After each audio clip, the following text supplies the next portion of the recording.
বাঁচাও, বাঁচাও, help, please help. আরে কেউ আছো এখানে?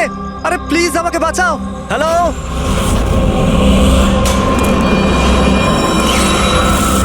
কেউ আছো এখানে? আরে কেউ তো বাঁচাও আমাকে। আরে কেউ কি শুনতে পাচ্ছো? আরে কেউ তো বাঁচাও আমাকে। আরে কেউ তো আমার আওয়াজ শুনছো? বাঁচাও।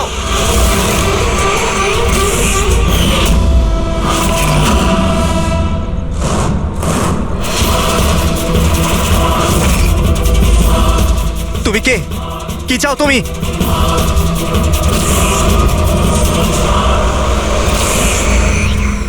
আরে বাঁচাও, বাঁচাও, বাঁচাও আমাকে, বাঁচাও। স্যার, আওয়াজ ওখান থেকে আসছে। বাঁচাও আমাকে।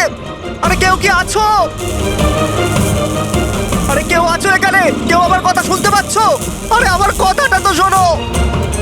বাঁচাও।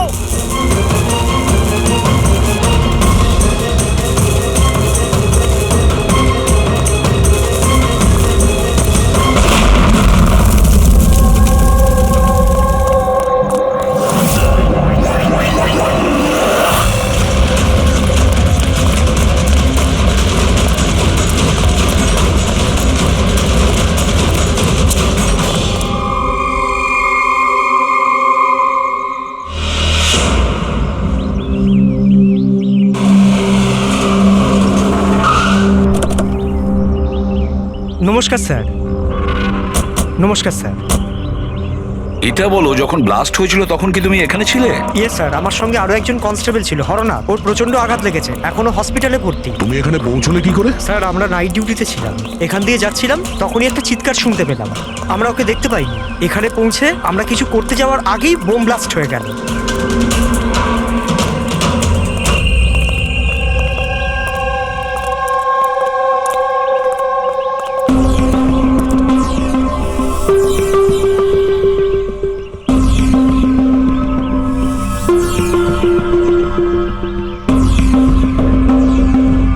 একটা কথা বলো আমায়, যখন তুমি এখানে এসেছিলে তখন তুমি এখান থেকে কাউকে যেতে দেখেছিলে বা পালাতে দেখেছিলে?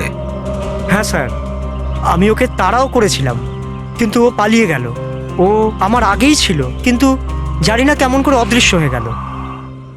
আর এখানে হরনাথের অবস্থা ভালো ছিল না, তাই আমি ওর কাছে ফিরে এলাম। ঠিক করেছো তুমি, গুড ওয়ার্ক। পঙ্কজ, একটু ওদিকটা চেক করো, দেখো বোমের কোনো অবশিষ্ট অংশ পাও কিনা। আর যদি কিছু পাও তাহলে ওটা এভিডেন্সে পাঠিয়ে দাও।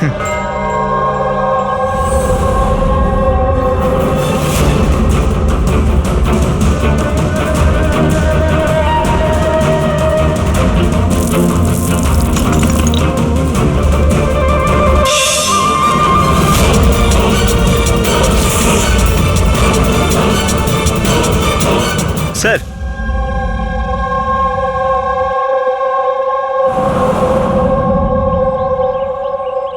ডাইনামাইট স্টিক, আর স্যার এতে ব্যাচ নাম্বারও লেখা আছে। অ্যারোডাইনামিক। স্যার হ্যাঁ, এটা কিছু একটা চকচক করছে।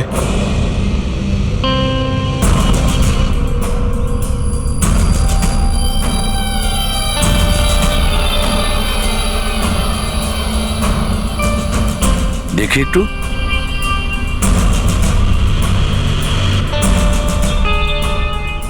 দয়া, এটা তো একটা দাঁত দেখছি, সোনার দাঁত। এক মিনিট, আচ্ছা একটু ম্যাগনিফাইং গ্লাসটা দাও তো।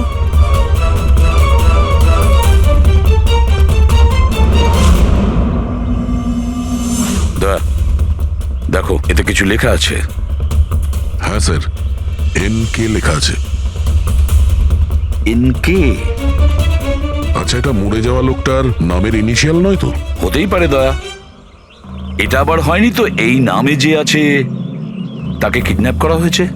আর যদি কিডন্যাপ হয়ে থাকে স্যার, তো ওর বাড়ির লোক নিশ্চয়ই কোথাও না কোথাও কিডন্যাপ হওয়ার রিপোর্ট লেখাবে। হ্যাঁ, চেক করতে হবে, দেখতে হবে যে এই নামের কতজন ব্যক্তি নিখোঁজ হয়েছে।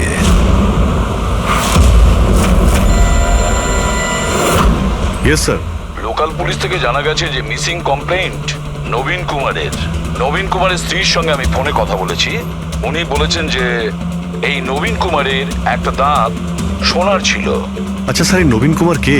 শহরের বাইরে ওনার একটা পেইন্টের ফ্যাক্টরি আছে, আর কিছুদিন আগে ওনার একটা নিউজ কভারেজ ছিল। নিউজে? কি ব্যাপারে স্যার? কিছুক্ষণের মধ্যেই জানা যাবে। আচ্ছা দেখো, এই নবীনের বাড়ির ঠিকানা আমি তোমাকে পাঠিয়েছি, আর তাছাড়া ওনার স্ত্রীকেও এই বিষয়ে আমি জানিয়েছি। আর যদি আমার ধারণা ঠিক হয়ে থাকে তাহলে অভিজিৎ, নিশ্চয়ই মিডিয়ার লোক ওখানে তোমার আগে পৌঁছে যাবে। অনেক ঝামেলা আছে, সামলে নিও। ঠিক আছে, আমরা দেখে নিচ্ছি। ইয়া, হ্যাঁ। নবীন কুমারের বাড়ি যেতে হবে। স্যার অ্যাড্রেস পাঠাচ্ছেন। নবীন কুমার মুর্দাবাদ! নবীন কুমার মুর্দাবাদ! নবীন কুমার মুর্দাবাদ! নবীন কুমার মুর্দাবাদ! নবীন কুমার মুর্দাবাদ! নবীন কুমার মুর্দাবাদ! নবীন কুমার মুর্দাবাদ! নবীন কুমার স্যার স্যার স্যার আপনি কি নবীন কুমারকে পরে, arrest পরে। দেখেছেন স্যার? পরে বলছি। স্যার, CID পরে আপনারা আমাদেরকে কাজ করতে দিন, প্লিজ। আপনারা দেখি সরে যান, যেতে দিন দেখি। সরে যান, সরে যান বলছি। দেখুন, এইসব কিছু বন্ধ করুন আপনারা। দাঁড়ান। নাটক? স্যার, নাটক তো নবীন কুমার রচিয়ে রেখেছে আমাদের এই শহরে। স্যার, ওরা সবাই নবীন কুমার মারা গেছেন। He is no more. এই লোকটা মেরেছে আমার স্বামীকে। খুনি এরা সবাই। এবার বলবে নাকি জেলে ঢুকিয়ে দেবো? বলো, কেন করছো এইসব? স্যার, আমরা মারিনি স্যার। স্যার, নবীন কুমারের রঙের ফ্যাক্টরি আছে স্যার, যেখানে প্রতিদিন 1000 টনেরও বেশি বিষাক্ত আবর্জনা নদীতে ফেলা হয় স্যার। স্যার, আমরা তো আন্দোলনকারী, আমরা ওনার এগেনস্টে আন্দোলন করছি। স্যার, বিশ্বাস করুন, আমরা ক্রিমিনাল নই, আমরা সোশ্যাল ওয়ার্কার স্যার। মিথ্যে কথা, মিথ্যে বলছে। হুমকি দিয়ে রেখেছিল আমার স্বামীকে। রোজ রোজ হুমকি দিত। না স্যার, আমি কোনো ধমকি দিতাম না, সে তো কোনো অন্য লোক স্যার। কারা? কাদের কথা বলছো? স্যার, ওরা সেই সব লোকগুলোই যারা সোশ্যাল সার্ভিসের নামে খারাপ কাজ করে, ল ইন অর্ডারের মিসইউজ করে স্যার। স্যার, আমি আর আমাদের প্রোটেস্টার্স আমাদের মধ্যে কেউ নয় স্যার। কি ধরনের হুমকি আসতো আপনার স্বামীর কাছে? কি হয়েছিল? এ নাও চা। আরে বাহ, গরম গরম চা। আচ্ছা, ওই এনজিওটার কি হলো? ওই এনজিও তো বিরক্ত করে মারছে, ফ্যাক্টরিতে ওয়ার্কার্সদের কাজ করতে দিচ্ছে না। এখন তো জল অনেক দূর করিয়ে গেছে, মনে হচ্ছে পুলিশকে ডাকতে হবে। শোনো, বাহ নবীন বাবু, আপনাদের মতো সৎ লোক আবার পুলিশদের কাছে যাচ্ছে নাকি? তুমি ভেতরে কি করে এলে? আপনাকে মনে করাতে এসেছি যে আপনি যেটা করছেন সেটা ভুল করছেন। এখনো সময় আছে, শুধরে যান। Shut up! বেশি তর্ক করো না, এখন এই ঘর থেকে বেরিয়ে যাও। I said get out! আর কোথায় কোথায় ঢুকতে দেবেন না, আর কাকে কাকে আটকাবেন। আমাদের মতো লোক আপনাদের মতো লোককে ভয় পায় না, বুঝতে পেরেছেন? আর কেন জানেন? কারণ আমরা আপনাদের মতো খারাপ কাজ করি না। আজ তো আমি আপনার ঘরে ঢুকেছি। যদি আপনি আপনার স্বার্থের জন্য অসহায় মানুষদের জীবন নিয়ে খেলা যদি বন্ধ না করেন, তাহলে আপনার ফ্যাক্টরিতেও ঢুকবো। তোমাদের মতো গুন্ডাদেরকে না আমি সিধে করতে পারি, আর এই ফালতু ধমকিগুলো না অন্য কাউকে গিয়ে দেবে। আমার যা করার আমি তাই করব, আর তোমার যা করার করে নাও। আমি ধমকি দিচ্ছি না, বোঝাচ্ছি। যদি এই উল্টোপাল্টা কাজ বন্ধ না করেন, তাহলে আপনার ফ্যাক্টরি তো আমি বন্ধ করিয়েই ছাড়ব। তুই আমার ফ্যাক্টরি বন্ধ করবি? হ্যাঁ, ফ্যাক্টরি বন্ধ করবি তুই আমার? শোনো, শোনো প্লিজ, প্লিজ তুমি শান্ত হও। আর আপনি ওকে বিরক্ত করা বন্ধ করুন। আপনি যান এখান থেকে প্লিজ। প্লিজ বলছো তুমি একে? হ্যাঁ, আমি তোকে লাথি মেরে বার করে দেবো। চল! এটা কোত্থেকে আওয়াজ এলো?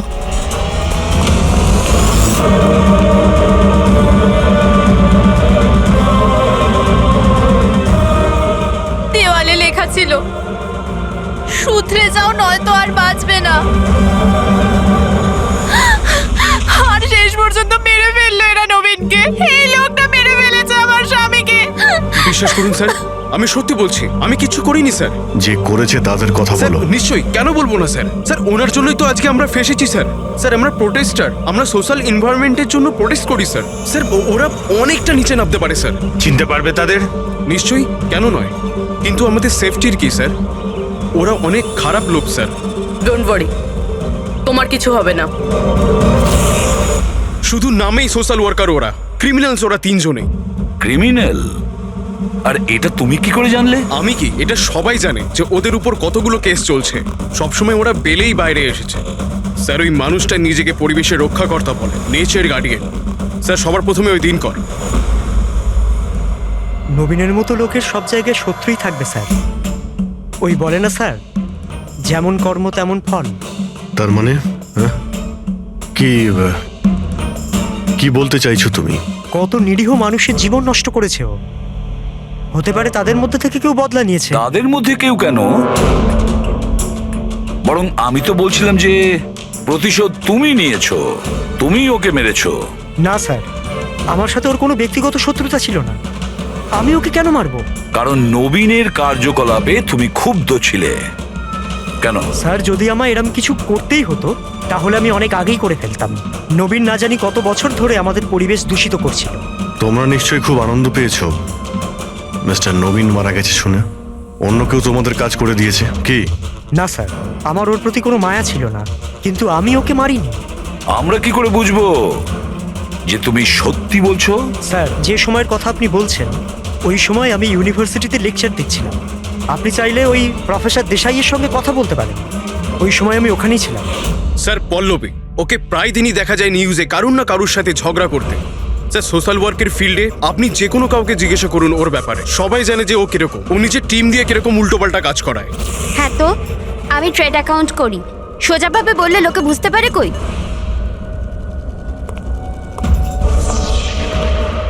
কিন্তু আমি সোজা পয়েন্টে আসছি।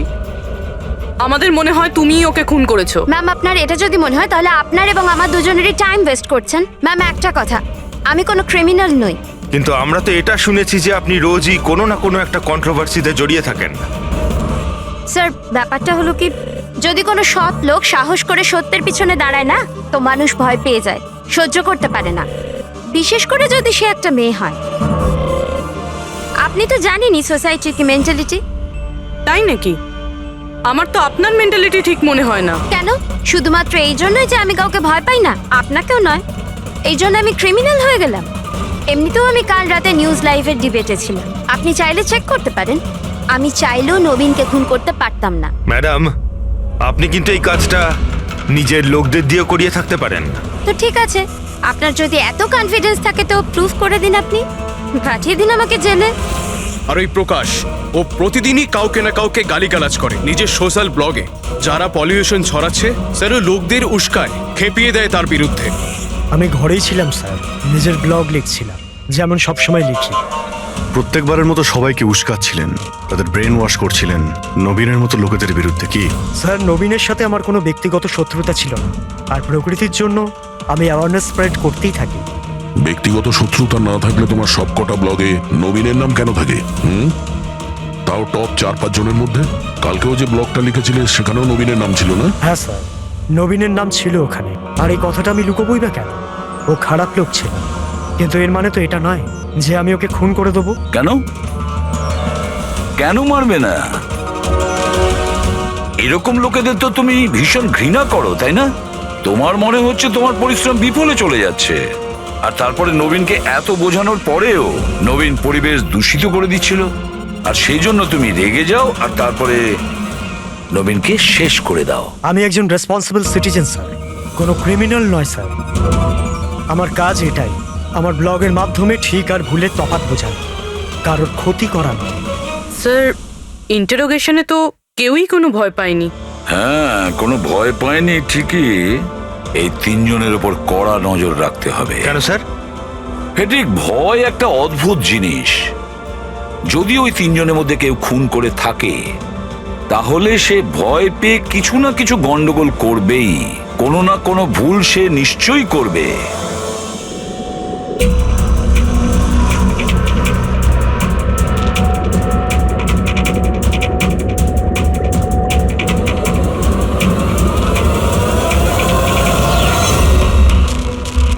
সারিকা, দেখো এটার উপর কোনো ফিঙ্গারপ্রিন্ট আছে কিনা চেক করো।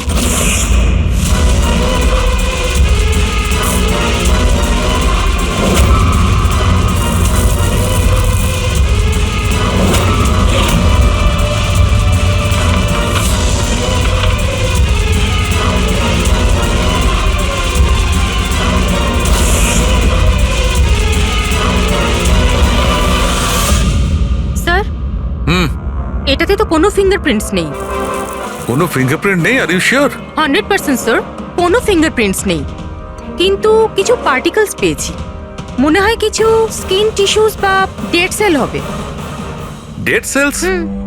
তবে এক কাজ করো সারিকা, ওই ডেড সেলস গুলোকে ভালো করে ক্লিন করে রাখো। ওই তো আসবে তো শ্রীমান প্রদ্যুমন, জানো তো সব ব্যাপারেও নাক গলায়, নিশ্চয়ই জিজ্ঞেস করবে। প্লিজ ক্লিন করে রাখো।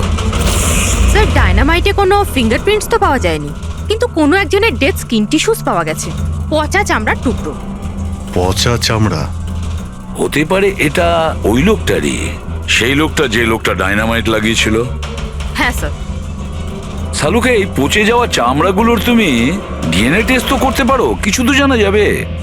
বস, পচে যাওয়া চামড়া থেকে ডিএনএ বার করাটা খুব কঠিন কাজ। তোমাকে একটা কথা খুব জোর দিয়ে বলতে পারি, যে লোকটি এই ডায়নামাইটটাকে শেষবার ধরেছে ওর স্কিন ডিজিজ আছে, চামড়ার অসুখ, আর সেটাও খুব গুরুতর। এমনিতে দেখে কিছু বোঝা নাও যেতে পারে, কিন্তু বস এই অসুখটা ওকে ভেতর থেকে শেষ করে দিচ্ছে। তাহলে তো আমরা এর মাধ্যমে ওর কাছে পৌঁছতে পারি। হ্যাঁ, কিন্তু কোনো প্রমাণ তো দরকার। Hello, ACP Pradyuman here. হ্যাঁ বলুন। আচ্ছা, গুড, থ্যাংক ইউ। কে? ডায়নামাইট ম্যানুফ্যাকচারার বলছিল ওরা রেকর্ড চেক করেছে, ওই ডায়নামাইট কোনো খনিকে বিক্রি করেছে ওরা। মানে মাইন্ড সাইট? হ্যাঁ, মাইন্ড সাইট। এবার এটা খোঁজ নিতে হবে এই ডায়নামাইট মাইন্ড সাইট থেকে খুনি পর্যন্ত কিভাবে পৌঁছলো।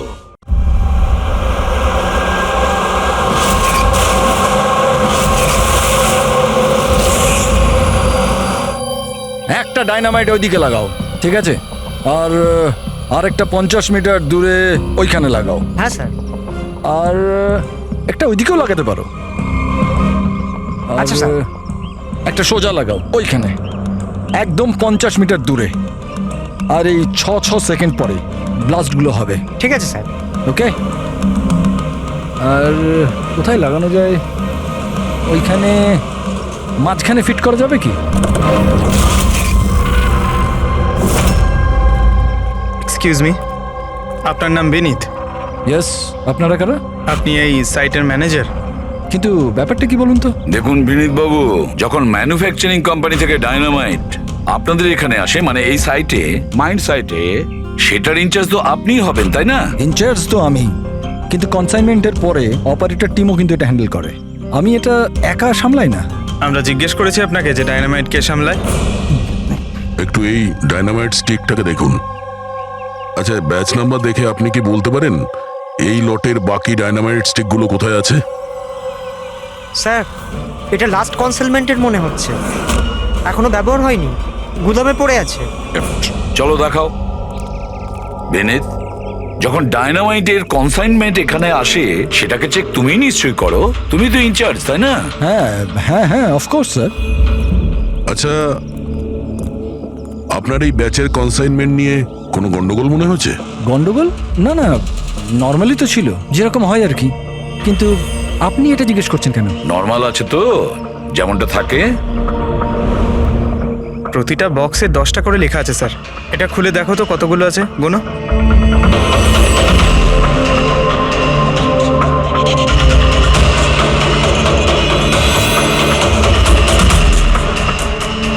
স্যার, একটা সেট কম আছে স্যার। আচ্ছা, এই ব্যাপারটা কি সেটা কি তুমি এখানেই বলবে, না একটু খাতির টাতির করার পরে মুখ খুলবে? স্যার বলছি, আমি সবসময় এই সেটগুলো জেলেদের বিক্রি করে দিতাম বম ফিশিং এর জন্য। মানে ইল্লিগাল ভাবে ব্যবহার করো এটাকে। আর এটার থেকে 6টা সেট আমি ওদেরকে বিক্রি করেছি। যাকে বিক্রি করেছো তাকে চেনো নিশ্চয়ই? স্যার, ও আমার রেগুলার কাস্টমার ছিল না, ও প্রথমবার এসেছিল। আর আমি ওর মুখটাও ভালো করে দেখিনি, কিন্তু স্যার ওর হাতের চামড়াগুলো অদ্ভুত রকমের হয়ে গেছিল, বোধহয় ও অসুস্থ ছিল। এর মধ্যে কাউকে চেনো? না স্যার, আমার মনে হয় না এদের মধ্যে কেউ ছিল। আরো একবার ভালো করে দেখো, হতে পারে ছদ্মবেশে এসছে। না স্যার, এদের মধ্যে কেউ নাই। ঠিক আছে, হয়তো আবার দ্বিতীয়বার দেখা হবে। স্যার আমার মনে হচ্ছে যে আমাদের ওই লোকেদের লিস্ট বানাতে হবে যাদের এই ধরনের রোগ আছে। জানি ব্যাপারটা খুব মুশকিলের, কিন্তু ট্রাই তো করা যেতে পারে। না না, ট্রাই তো করতেই হবে দয়া। প্রত্যেকটা বড় বড় হসপিটাল আর ছোটখাটো নার্সিং হোম এবং ক্লিনিকগুলোতে গিয়েও খোঁজ নাও এরকম রোগের পেশেন্টের ব্যাপারে। হতে পারে আমাদের ভাগ্য যদি ভালো থাকে কিছু প্রমাণ আমরা পেয়ে যাব। Sir let's go.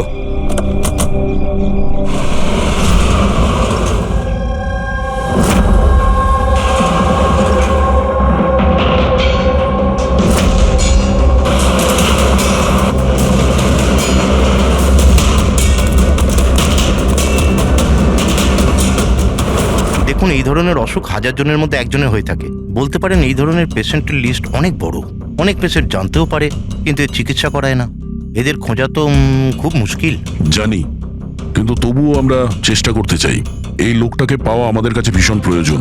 দেখুন, আমি বুঝতে পারছি, কিন্তু এনভায়রনমেন্টাল ইনফেকশন কন্টিজিয়াস ডিজিজ, যেটা একটা মানুষের থেকে অন্য মানুষের মধ্যে ছড়িয়ে পড়ে, আর এটাকে সামলানো তো। এক মিনিট, কি বললেন আপনি? Environmental infection? হ্যাঁ, মানে আমাদের চারপাশের পরিবেশে হতে পারে এমন ইনফেকশন হাওয়া বা জল থেকে চারিদিকে ছড়িয়ে পড়ে। চলুন, আমি আপনাকে একটা পেশেন্ট দেখাবো। ছাড়ো আমাকে! কেন মারতে চাও আমাকে? ছেড়ে দাও আমাকে, যেতে দাও প্লিজ। দেখো, আমাকে যেতে দাও sir, please help me sir, help please, help sir, help.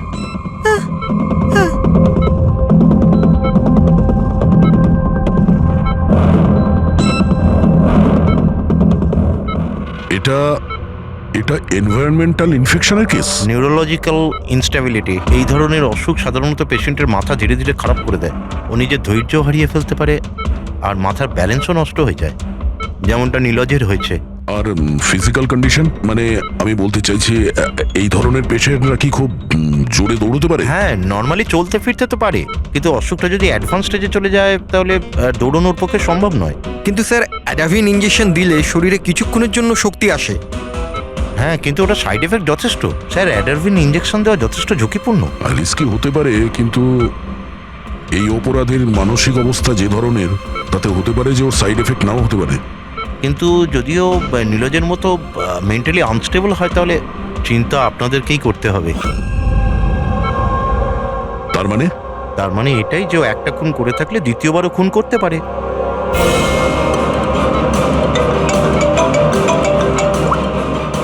হ্যাঁ স্যার। কি প্রকাশ পঙ্কজকে ফাঁকি দিয়ে পালিয়ে গেছে? নো, ঠিক আছে, আমি দেখছি। হতে পারে এই প্রকাশ ভয় পেয়ে পালিয়ে গেছে, না হলে দ্বিতীয় মার্ডারের পরিকল্পনা করছে।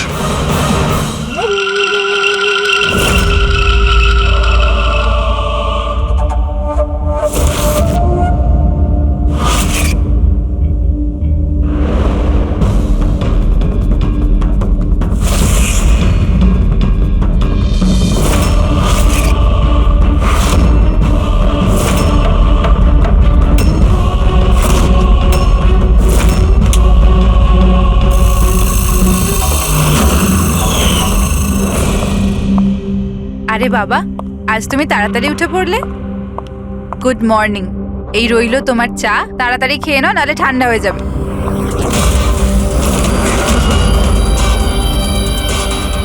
এটা কার পা?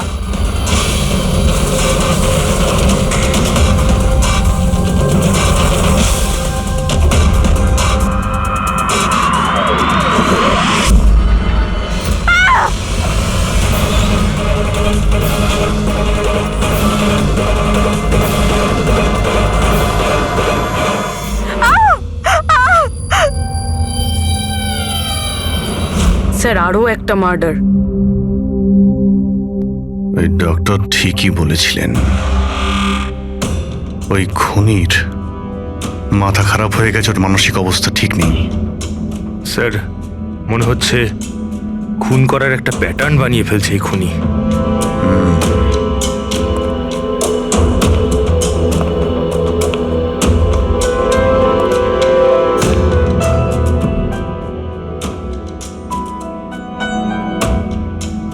এনার উপরে ব্লেম এটাই যে উনি নেচারকে ক্ষতি করছেন। ইলিগাল ডিফরেস্টেশন, জমি হাতানোর জন্য ইল্লিগালি গাছ কেটে ফেলা। ওই খুনি এনার সঙ্গেও তাই করেছে। আর তাও প্রকাশ উধাও হয়ে যাওয়ার ঠিক পরেই। ওয়েপেন কি ব্যবহার করেছে? 100% চেইন স, না হলে হাড়ের সঙ্গে মাংসকে এইভাবে কেটে বডিটাকে দু টুকরো করা এত সহজ নয়। স্যার, যদি চেনস ব্যবহার করেই থাকে তাহলে আওয়াজ নিশ্চয়ই হয়েছিল। বাড়িতে কেউ না কেউ তো শুনবে। রাতে কে কে ছিল? আমার হাজবেন্ড তো কাজের জন্য বাইরে থাকে, বাড়িতে শুধু আমি, বাবা আর আমাদের চাকর ছিল। আপনি আপনি কোনো আওয়াজ শুনেছিলেন? না, কোনো আওয়াজ শুনতে পাইনি।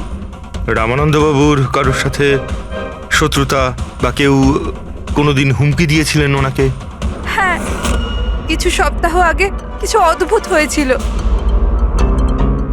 বাবাকে কেউ ধমকাচ্ছিল আর বাড়ির বাইরে দেওয়ালে কেউ কিছু লিখে দিয়েছিল যে শুধরে যাও, না হলে তোমার সাথে ওরকমই হবে যেটা তুমি গাছের সাথে করো। স্যার, এক্স্যাক্টলি যেরকম নবীনের কেসে হয়েছিল।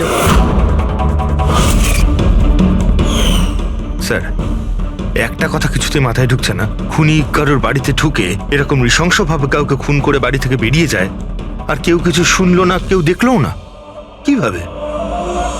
আজ এনাদের অজ্ঞান করে দেওয়া হয়েছিল।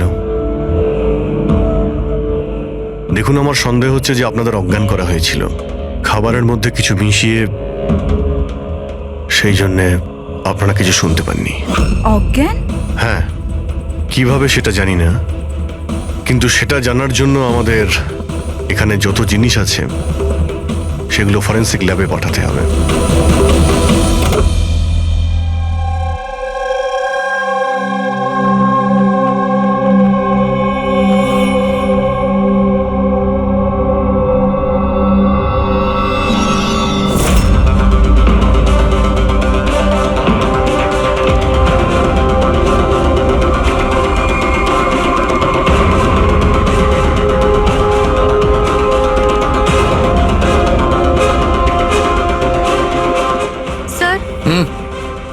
বাড়িতে যত রকম খাবার জিনিস ছিল চেক করে নিয়েছি, আর পানিও। কিছুতেই ঘুমের ওষুধ পাইনি। No sedatives. পেলে না? আরো শিওর? অ্যাবসলিউটলি। কিন্তু সারিকা, সবাই তো অজ্ঞান ছিল, তার মানে কোনো মাদক দ্রব্য নিশ্চয়ই থাকবে যার জন্য ওরা অজ্ঞান হয়ে গেছিল। খাবার জিনিসে, পানীয়তে, কিছুতে তো থাকা উচিত। কিসের মধ্যে ছিল?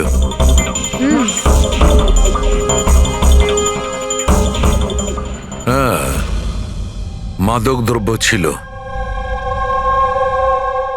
এই এসিটার মধ্যে।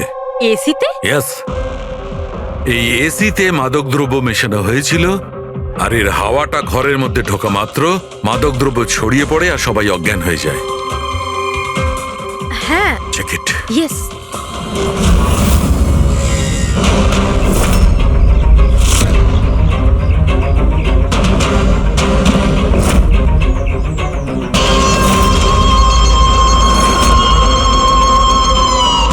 দেখো সালুখে, তুমি আন্দাজে ঢিল মারছো না তো? এটা কি করে হতে পারে? এরকমই হয়েছে বস। এসিতেই মাদকদ্রব্য ছিল।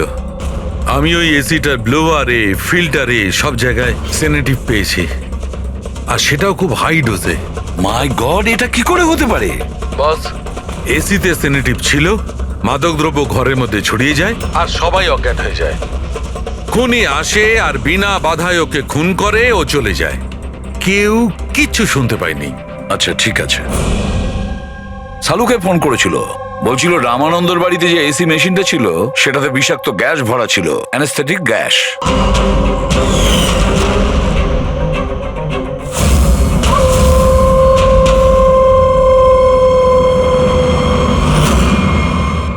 অ্যানেস্থেশিয়া দিয়ে লোকেদের ট্রিটমেন্ট করা হয় শুনেছি। আরে তো এই খুনি তো দেখছি বেশ ধূর্ত। প্রকাশের ব্যাপারে কি জানতে পেরেছো? স্যার কিছু জানতে তো পারিনি, বাট আই এম শিওর পরের খুনের প্ল্যান করছে।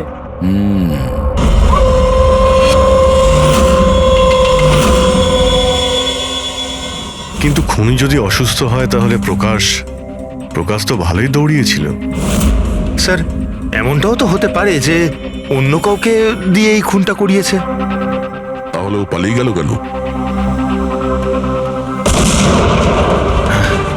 এই শব্দটা কিসের? চলো তো।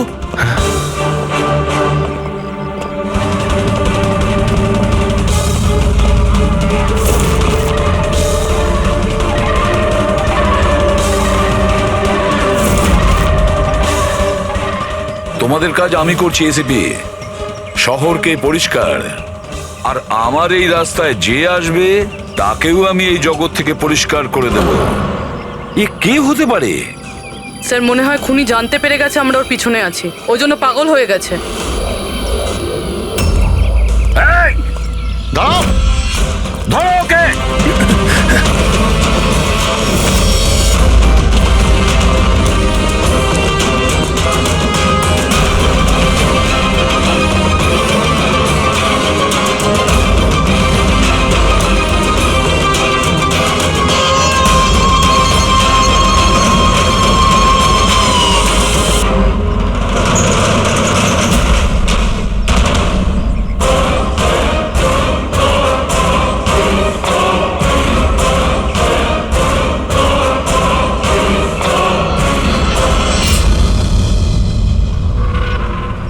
স্যার, সিআইডি থেকে লিস্ট এসছে।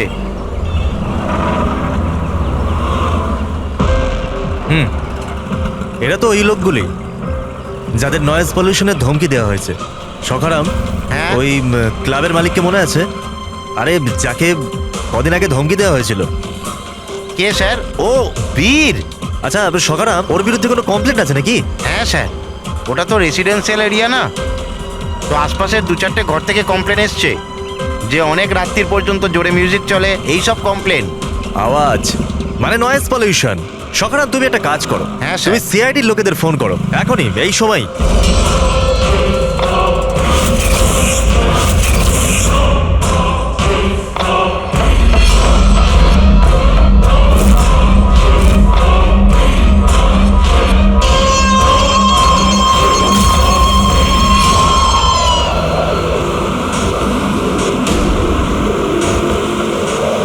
তাড়াতাড়ি করো অভিজিৎ, তাড়াতাড়ি। স্যার আমরা অন দা ওয়ে। ও নাইট ক্লাবের মালিক, ওর নাম বীর। কিন্তু স্যার ব্যাপারটা কি? দয়া, লোকাল ইন্সপেক্টর থেকে জানা গেছে বীরকেও একই রকমের হুমকি দেওয়া হয়েছে, আর সেটাও শব্দ দূষণ করার জন্য। সরি স্যার, কিন্তু নয়েজ পলিউশন এটা একটু বেশি হয়ে গেল না? রবি, ওর মানসিক অবস্থা ঠিক নেই, এই খুনি যা খুশি করতে পারে। ডোন্ট ওয়ারি স্যার, ওই খুনি যদি ওখানে থাকে তাহলে এবারে আর আমাদের হাত থেকে বাঁচবে না স্যার। এই প্রকাশ কিন্তু এখনো নিখোঁজ, আর বীরের প্রাণ সংশয় রয়েছে। যে করেই হোক ওকে সুস্থ আর নিরাপদে আমাদের এখানে নিয়ে এসো।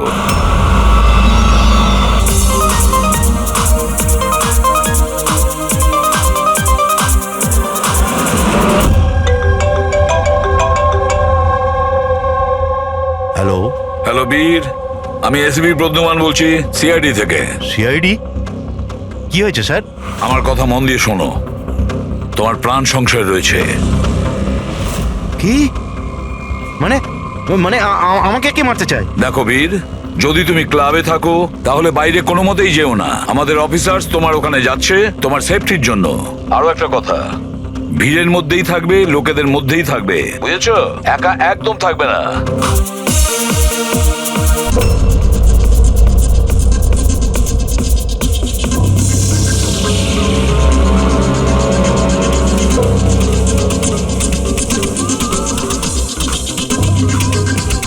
দেখো, আমি আমার কেবিনে যাচ্ছি, ঠিক আছে? আর কাউকে ভেতরে আসতে দেবে না, বুঝেছো? কাউকেই ভেতরে আসতে দেবে না।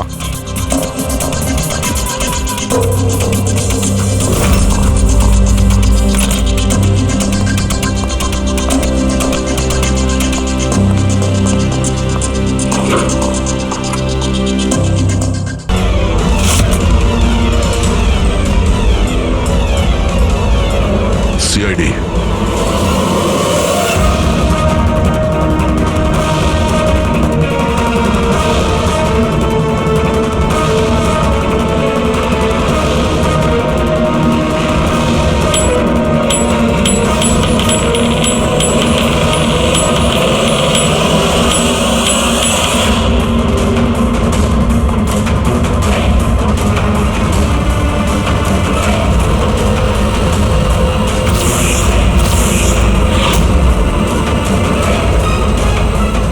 ভাই শোনো, এদিকে এসো। হ্যাঁ স্যার। বীর কোথায়? স্যার উনি কারুর সাথে দেখা করতে চান না। আমরা সিআইডি থেকে আসছি। কোথায় ও? আসুন স্যার।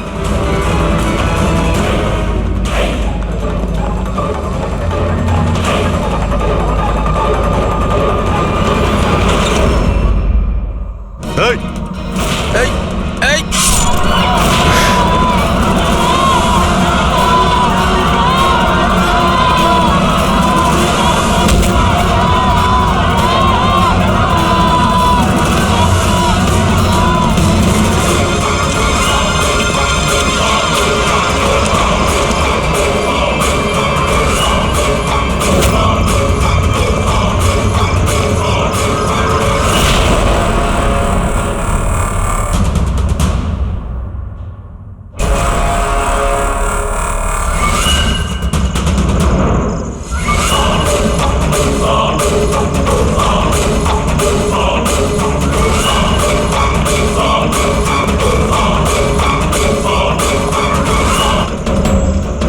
আরে গেল কোথায়?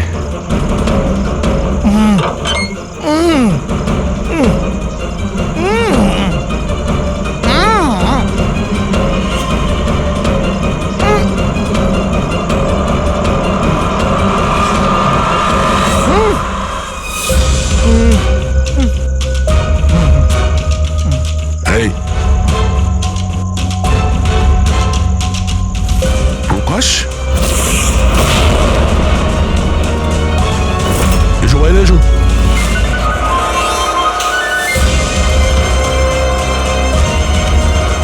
তুমি এখানে কি করছিলে? হ্যাঁ, আমাদের হাত থেকে বাঁচার জন্য কি এইসব করছিলে? না অভিজিৎ, মনে তো হচ্ছে না। এর হাত পা বাঁধা ছিল। মনে হচ্ছে কেউ হাত পা বেঁধে ওকে এখানে ফেলে দিয়েছে। রবি, এসপি স্যারকে ফোন করে বলো যে প্রকাশকে পাওয়া গেছে, আর ওর একটু ফার্স্ট এড করে দাও। স্যার যাও। চলুন। বুঝতে পারছি না প্রত্যেকবারও পালিয়ে যাচ্ছে কি করে। ও কোথায় লুকিয়ে পড়ছে? হয় ও আকাশে উড়ে গেছে, না হলে মাটিতে ঢুকে গেছে।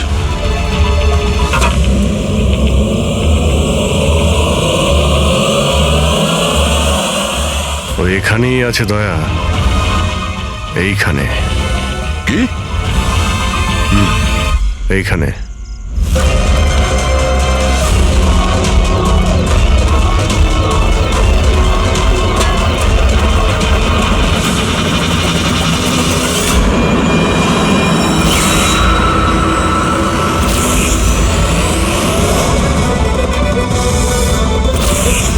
বাইরে আয়।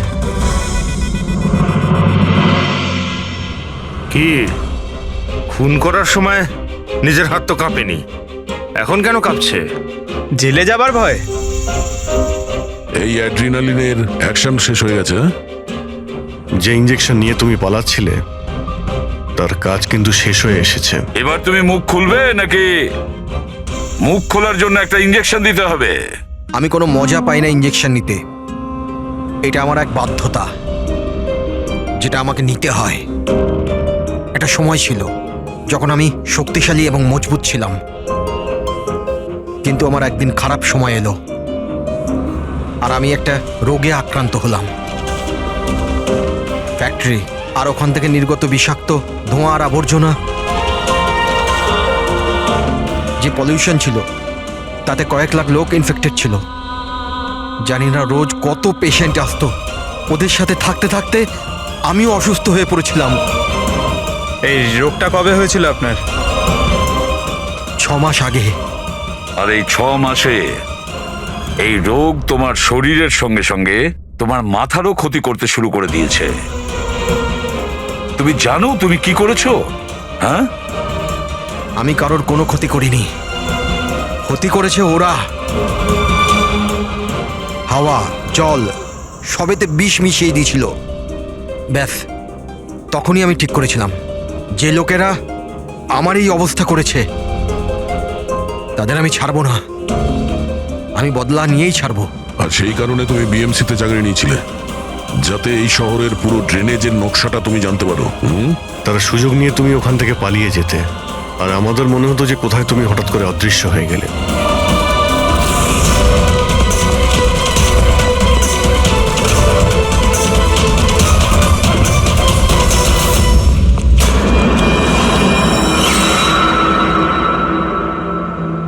একটা কথা কিন্তু আমি এখনো বুঝিনি, প্রকাশ তোমার কি ক্ষতি করেছিল?